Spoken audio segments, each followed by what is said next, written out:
AEW TNT champion Adam Copeland confirms he suffered a fractured tibia at AEW Double or Nothing and will require surgery. All of the details on that. Plus, Tony Khan reportedly is unhappy with the latest AEW media rights offer from Warner Bros. Discovery, but the network does want to keep 5 hours of AEW programming on TNT and TBS. Becky Lynch, her contract with WWE is up on June 1st, and she could be set to go on a hiatus before she decides what she wants to do with her pro wrestling future, and is not expected to be headed to AEW immediately. Cody Rhodes, he has signed with a major acting agency, and we could see more of the American Nightmare on television and film.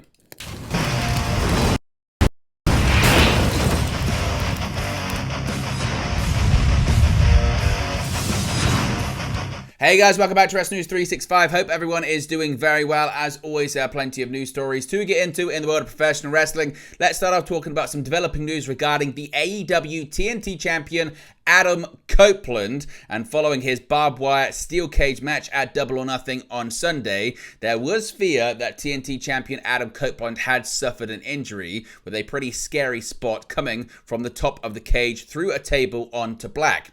Though AEW owner Tony Khan was unsure of Copeland's condition immediately following the match, it seems the 50-year-old did not escape Sunday's pay-per-view unharmed. In a video posted to Copeland's X page today, the AEW star confirmed that he fractured his tibia in the match and will require surgery. Here's what Copeland had to say. Hey everybody. Oh Lord. There's no filters that can help this thing. I look like a bag of hammered peaches or something. Anyway, Double or Nothing. Flew back yesterday. Malachi Black. Dude's an animal. All of the House of Black. They're just really damn good. And as you're about to find out in this video, I guess the house always does win because I gained 2 new friends. I don't really like them. They're kind of like those buddies that just annoy you, but they're always there. I don't know, maybe I'll name him a Brodium buddy or something. I don't know. Anyway, I've been feeling really good lately. Been having so much fun in the ring, and I got cocky, I guess is what it really boils down to, and I'm probably a narcissist and egomaniac, and I'll unpack that one day. But yeah, my brain forgets what my body always seems to remember a little late, is that I'm 50, and I need to make better choices. So my body pulled the emergency brake on me the other night, and I ended up fracturing my tibia, which is going to require surgery. Don't know the time frame on that yet.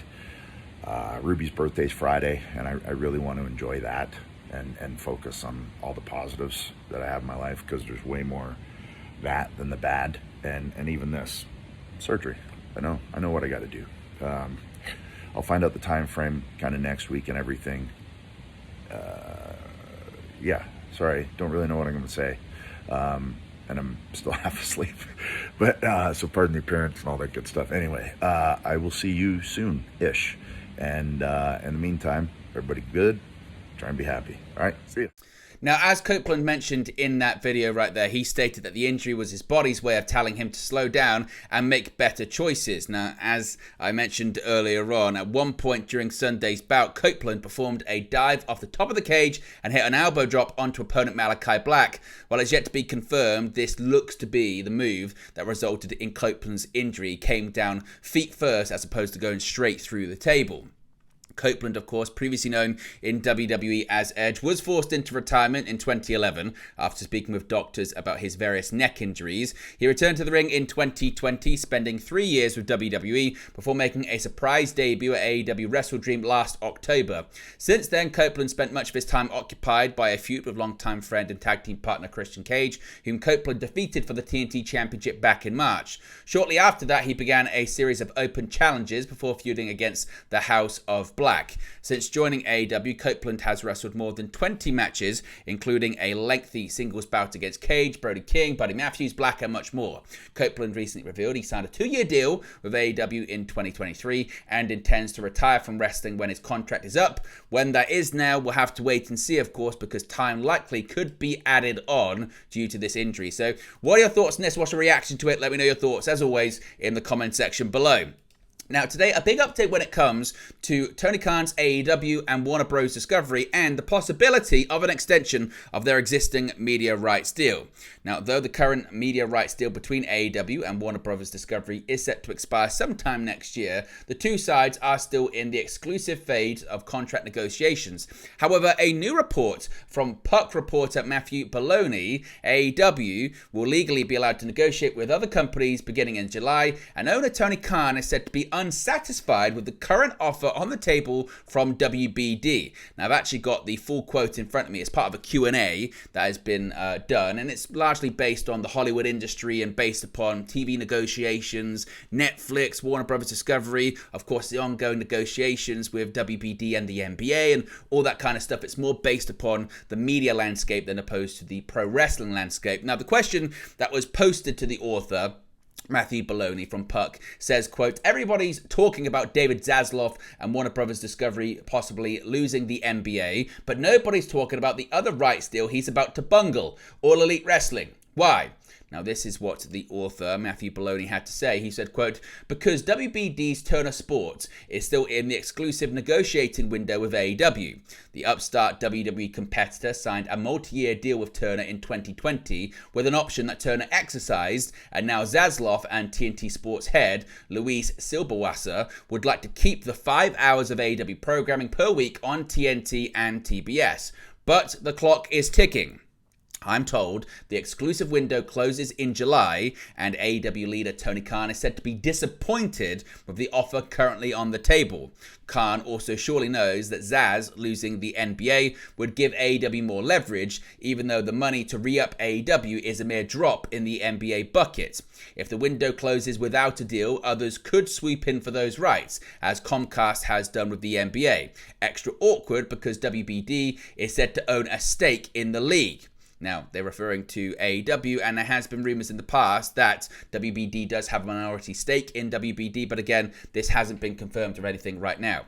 Now, he continues by saying, I'm not sure how alluring AEW would be to another platform, especially since only non-WWE partners could bid, but the wrestling shows still do okay on the Turner networks. Its reliable programming and a rival suitor could further push Zaslav into hot water in his cable carriage deals.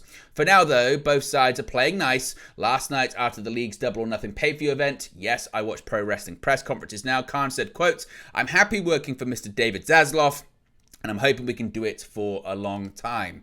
Now, Dave Meltzer has opened up on AEW's media rights negotiations following reports that Tony Khan is disappointed with the current WBD offer. He said the following on today's Wrestling Observer Radio. He said, quote, AEW's future in many ways, future as far as profitability goes, or level of profitability, is completely dependent upon this. I mean, that is going to be their key revenue stream.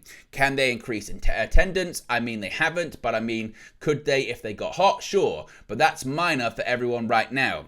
The better the television deal, the more they can reasonably afford to bid on wrestlers. They could sign bigger name wrestlers when contracts are up and all that stuff. If they don't get a better deal than they have right now, they'll be around, but it would be harder to get as many top wrestlers to come over if the deal comes in low. There very clearly is very significant negotiations going on, and WBD does want to keep the programming. I don't think there is a chance that no one is going to want the show. I mean, I know there is people who are waiting to hear that nobody wants the show, he failed. Now what's he going to do? I don't think that's going to happen. But as far as where it ends up, who would be interested, there's a lot of questions out there, and it's a highly rated show. But the question is it worth to a station more than $125 million a year? Which to me is the key figure. I think if you're at $110 million, they'd break even or be profitable. level, maybe even a little lower, but $125 million is healthy profits. If it's $110 million and they give up pay-per-views somehow, that's not a great deal. So what do you think is the outcome when it comes to all of this? What do you think is the outcome when it comes to AEW's negotiations with WBD? What number do you think they'll get? Do you think they'll stay with WBD, or is it the possibility they could end up elsewhere? Let me know your thoughts and predictions for that in the comment section below. Now, so many people still talking about Becky Lynch as her WWE contract comes to an end in just a few days. The latest development has come from Pro Wrestling Torch with some very significant details on what could be next for the former Women's World Champion. Now, Becky Lynch lost her rematch against Liv Morgan on Monday Night Raw last night, and PW Torch sources have indicated that she has not renewed her WWE contract, which expires later this week. She is not, according to what she's telling people in WWE, going to AEW imminently. Instead, multiple sources with insights into her situation, according to Pro Wrestling Torch, indicating she is taking a hiatus. Now, PW Torch say they're not aware of whether that is to spend more time at home and take a break from the grind, or if it's out of frustration with her contract offer from WWE. One colleague of hers tells PW Torch that Lynch will return to WWE at some point someday and is confident they can work out a deal, especially with her husband Seth Rollins being a full-time wrestler there, but her body and mind could use a break for a while. Now, PW Torch reported earlier that the result of the match on Raw last night would be indicative of whether she had renewed with WWE. A victory over Liv Morgan would have clearly indicated she had renewed her deal with the company. Instead, the fast turnaround for a rematch after losing to Liv last Saturday was to fit in one more TV main event with her before her contract expired. Now, a bit more of an update also comes from Mike Johnson from PW Insider. He has said the following, saying, quote, "In speaking with WWE sources, they believe they will come to terms with Lynch on a new agreement, but obviously until and unless something is signed, anything can happen." Of course, Lynch's WWE contract is reportedly set to officially expire on June 1st. Now, interestingly, Sean Ross Sapp of Fightful had the following to say when it comes to a potential bidding war over Becky Lynch between WWE and AEW. I think that both WWE and AEW will, by this time next week, if she doesn't resign, I think both of them will have offered her what is the biggest contract in women's wrestling history by that point. So, considering she could get the biggest contract in women's wrestling history, do you think she's going to stay with WWE? Do you think she's going to go to AEW? Do you think she's going to take a hiatus? Do you think she's going to explore her options? Let me know your thoughts and prediction for that one too in the comment section below. And finally, a bit of an update when it comes to Cody Rhodes and possible endeavors, and that's a pun that's intended, outside of the WWE wrestling ring. Undisputed WWE champion Cody Rhodes could be heading to Hollywood thanks to recently signing with a leading movie talent agency. It was recently reported that Rhodes would feature in a remake of Naked Gun, although it was stated that it would be a cameo role. Beyond this Paramount Pictures project, however, WWE fans could see more of Cody Rhodes on the big screen. PW Insider has reported that Rhodes signed with WME and had done so about 4 weeks ago. WME was previously known as William Morris Endeavor, changing its name to Endeavor Group Holdings. Better known as Endeavor, it is the parent company of TKO Group Holdings, the company created from the merger of WWE and the UFC. As PW Insider notes, Rhodes signing with Endeavor marks the first known instance of a wrestler under a WWE contract who is effectively being repped in Hollywood circles by his employer since TKO took over. Among the other WWE names represented by Endeavor are Dwayne "The Rock" Johnson, John Cena, and Logan Paul. The report goes on to note that Rhodes remains a client of the Prototype Talent Agency, having had a long-standing relationship with them. Of course, Rhodes recently defended the undisputed WWE Championship at King and Queen of the Ring in Saudi Arabia against Logan Paul. So what do you make of this step? And is this going to be a shift where we see other WWE talents actually being repped in Hollywood circles by Endeavor, but also still being their employer in the wrestling circles too? Let me know your thoughts about that as well. But there you go, guys. This latest pro wrestling news for you. Be sure to smash a like on the like button. Be sure to subscribe, bottom right hand corner. As always, let me know your thoughts in the comment section below, and I'll speak to you again very, very soon. Hey guys, thank you for watching, listening, streaming, or however you come across this video today. Be sure to click on the video on the right there to watch our next video, or click the bottom there to subscribe, or the bottom right hand corner. Thank you very much, and I'll speak to you again very soon.